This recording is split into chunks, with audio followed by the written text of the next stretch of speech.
This is the story of STS-91. Discovery launched on June 2nd, and we'll give you the highlights of the mission, beginning with the launch, our walk out to the vehicle. We have a beautiful day to go fly. You can see all the crews ready to go, and we've got some pretty interesting scenes after we drive to the pad, showing everybody getting in the vehicle with a camera that is located in the cockpit and gives you some unique perspective of what it's like to climb aboard and get ready to launch. The strap-in happened about 3.5 hours before liftoff, and Charlie, of course, was the first one getting in. We've got some folks helping us from the back of the flight deck. Janet, of course, is here getting dressed with some suit techs, and as everybody got in, it's about a 10 or 15-minute process per person to get the parachute situated and make sure you're comfortable, because we are going to be laying there for quite a long time, and comfort was pretty important. You can see how strange it is to be climbing in with the vehicle in the vertical, and you have to end up on your back in the proper launch configuration here. The camera's moved to the front between Dom and I, looking back, actually looking down, since the vehicle's in the vertical. Janet? Just before launch, they moved the walkway back, and 6 seconds prior to SRB ignition, we have the main engines light. After everything is checked out and the engines are all go, the solid rocket boosters ignite, and we're off on our flight.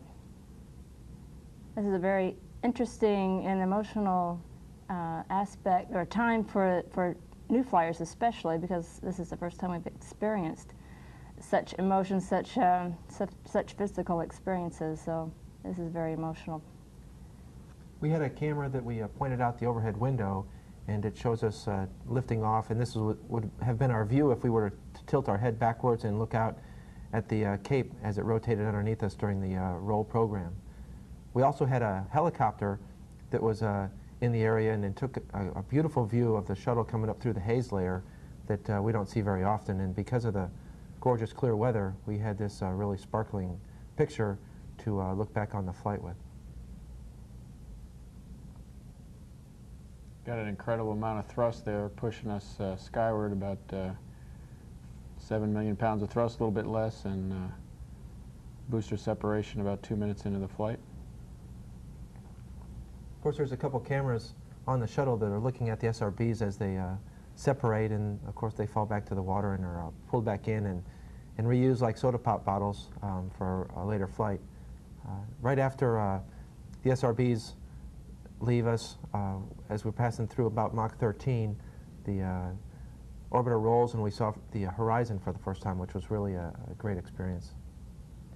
Shortly after we're on orbit, it's important to be able to open the payload bay doors. This is critical for cooling of the orbiter during flight. We have Freon loops that are contained in the payload bay doors that allow us to radiate the heat outward.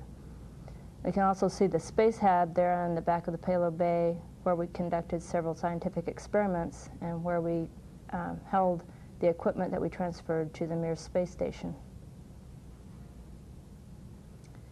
Once we got on orbit, we opened the hatch that led from the mid-deck to a tunnel that led back to that space hab. So here I am opening that hatch that leads back to the space hab.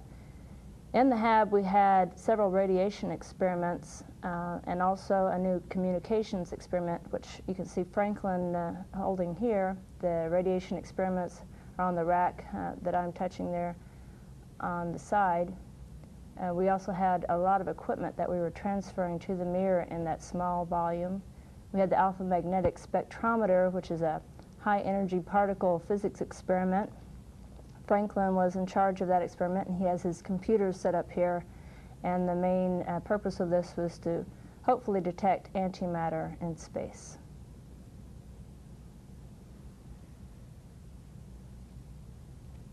Of course, one of our primary objectives was to rendezvous and dock with the Mir space station and return Andy Thomas from the final increment of Americans being on board the Mir space station as part of Phase 1. This is a view from the space station of us approaching, and then a reflective view from the shuttle as we came in from underneath, ever so slowly closing on the mirror. You can see the ring there in the lower left near the center of the image is the docking port of the mirror. And we have a similar docking port in the shuttle payload bay, which links the two vehicles. This is a target that we use in the final few feet for aligning the two vehicles. We have a camera that views straight up the docking axis and allows us to make sure there's the contact rebound a little bit there. And we have a soft mate followed by some procedures that retract the mechanism into a hard mate. And once we've done some pressure checks, we can then open the hatch, and a pretty joyous moment begins here where we get to shake hands with our colleagues, friends that we haven't seen in several months. And of course, it's a great time for Andy and the Russians, because they're welcoming us on board as you would any guest into your home. And they haven't seen guests in a long time. And Andy's ready to come home. He's really happy. He's had a long, arduous mission, very successful one at that. And it's just a great reunion of friends and enjoying the success of a lot of work in space, especially this crew that was there for so long. To go fly in space for the first time is an incredible experience, but to be able to go inside another space station, as we show here going through the Crystal module, was a wonderful experience for us. We're on our way now to a press conference in the Mir base block, and we can see each person coming down and getting ready to go through the node into that base block module. You can see it's somewhat cramped in there. A lot of the equipment stowed along the walls, making it passable for one or two people at a time. Franklin grabbing at an M&M that was floating on by there. This is the first chance we all got together on the Mir station in the base block. We presented the Mir crew with some fresh vegetables, some fresh foods, and some other tokens, and then we got down to the work of transferring all the thousands of pounds of materials that we had to take from the shuttle. Wendy Lawrence was in charge of this transfer process, which is a very large job. It had, as I said, thousands of pounds of materials that had to be transferred from the shuttle and then back from the Mir to the shuttle, and everything had a place, and it was a very difficult process, making sure we didn't have everything backed up in a very small volume so that we were able to continue the transfer process. Packing away materials is also a very challenging thing to do in zero gravity, but she did a great job in getting all that organized. It seemed like we had just gotten to the Mir when it was time to say goodbye, and we had some gifts from the Mir crew to us and some to them, of course. We had some documents that have the signatures from all the astronauts and cosmonauts that have been involved with the Phase 1 program that we signed.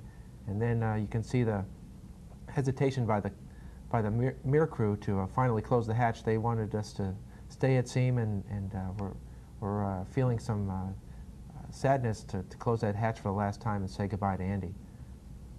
Yeah, the last docking mission for the shuttle with the Mir, somewhat nostalgic now looking back on it, that what was a very, very successful program is completed, and we'll be leaping off into the new International Space Station. It was a tremendous leap forward for all of us to be able to take working with the Russians from scratch and learning how to do these complex missions. As the pilot, I was extremely fortunate to be able to fly the shuttle during the undocking and the subsequent fly-around maneuver.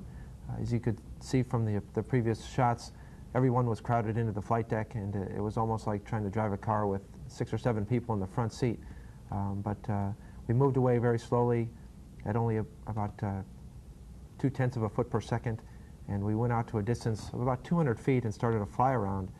Once we got to a station-keeping position, we had the Mir crew pressurize this Spectre module with a gas that was supposed to be fluorescent against the darkness of space.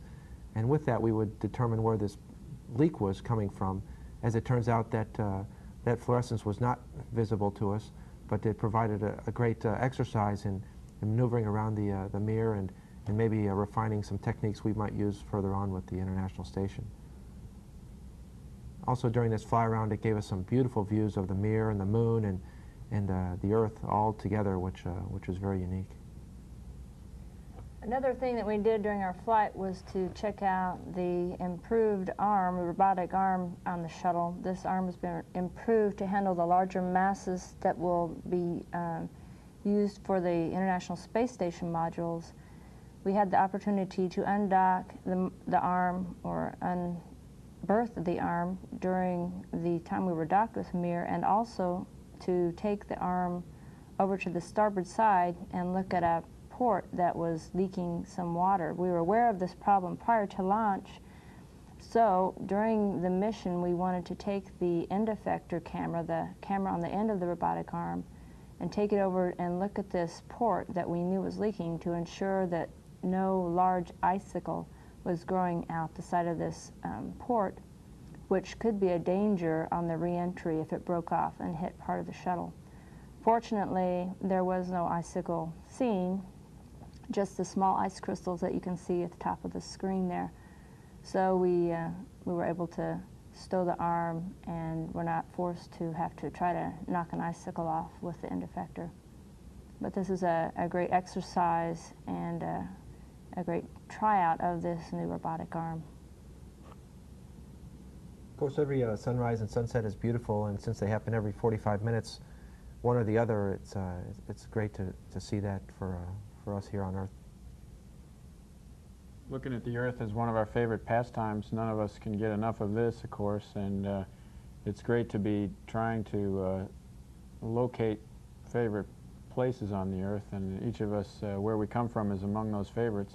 This is coming up on Cape Cod, and the shuttle right at the very bottom of the screen is looking about where my hometown is, and we're flying from southwest to northeast. Cape Cod is approaching the center of the screen there now, and this is real-time movement of the orbiter over the Earth. It gives you an idea of how fast it goes by. This is up into Canada, Nova Scotia, and some very rare views of that part of the Earth, because normally there's a lot of cloud cover there. Some views of life on board, just give you an idea of the way we get through our daily activities, sharing some meals together here. This is a galley area, and we prepare our meals and share them, and it's one of the few times when we can sit quietly and think about the day's activities, and exercise also being very important for daily activities. We also did some sort of fun experiments while we were on board. Having a physicist here, we were doing some fluid dynamics experiments, studying water tension, surface tension, and so it's sort of a little time that we had to study things like this. Some fluid mixing here shown with some orange juice and some water coming into contact. Andy had some experiments that he did on Mir, which he transferred to the shuttle. This was an experiment dealing with cancer cells that he's growing to help better study the formation and the growth of cancer tumors, so that hopefully we can develop a medication that will stop the growth of these tumors. We also had a combustion experiment, and Charlie's got the fire extinguisher there ready to put it out if I get out of control with it.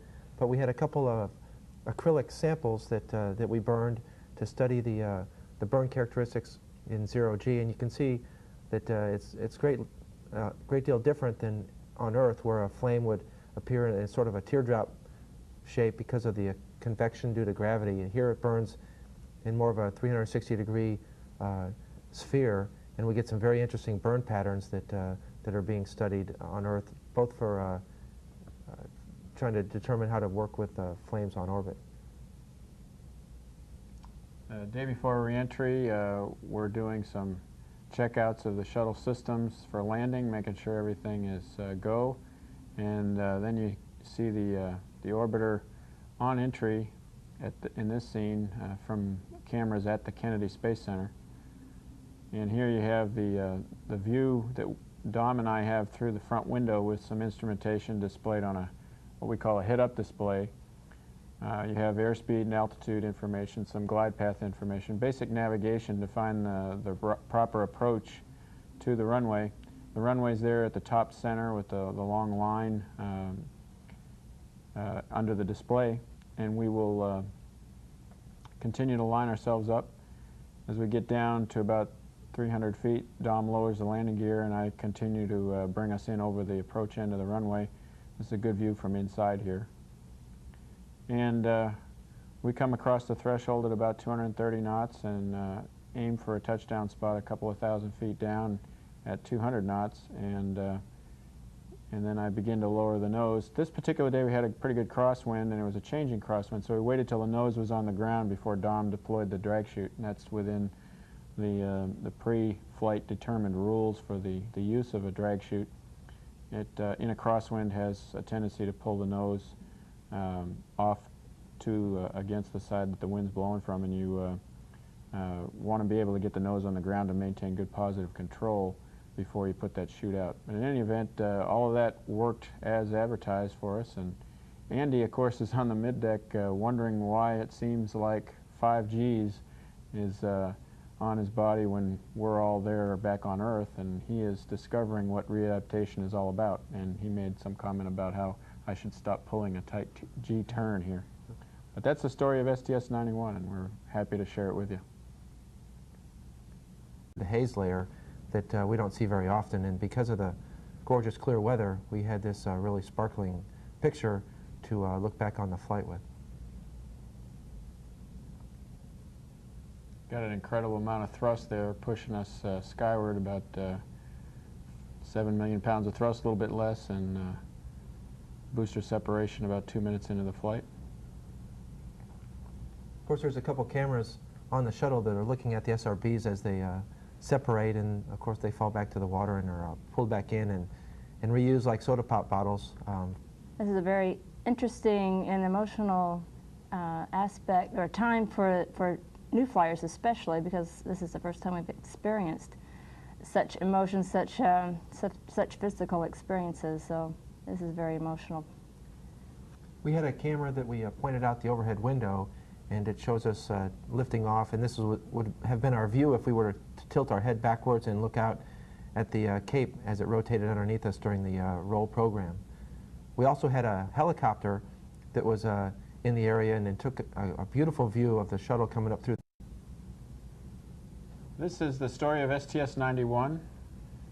Discovery launched on June 2nd, and we'll give you the highlights of the mission, beginning with the launch, our walk out to the vehicle.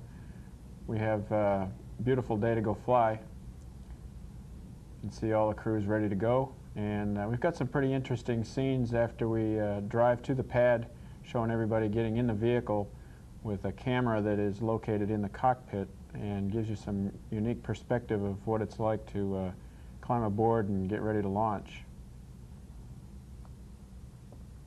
The strap-in happened about 3.5 hours before liftoff, and Charlie, of course, was the first one getting in. We've got some folks helping us from the back of the flight deck. Janet, of course, is here getting dressed with some suit techs, and as everybody got in, it's about a 10 or 15 minute process per person to get the parachute situated and make sure you're comfortable, because we are going to be laying there for quite a long time, and comfort was pretty important. You can see how strange it is to be climbing in with the vehicle in the vertical, and you have to end up on your back in the proper launch configuration here. The camera's moved to the front between Dom and I, looking back, actually looking down since the vehicle's in the vertical. Janet?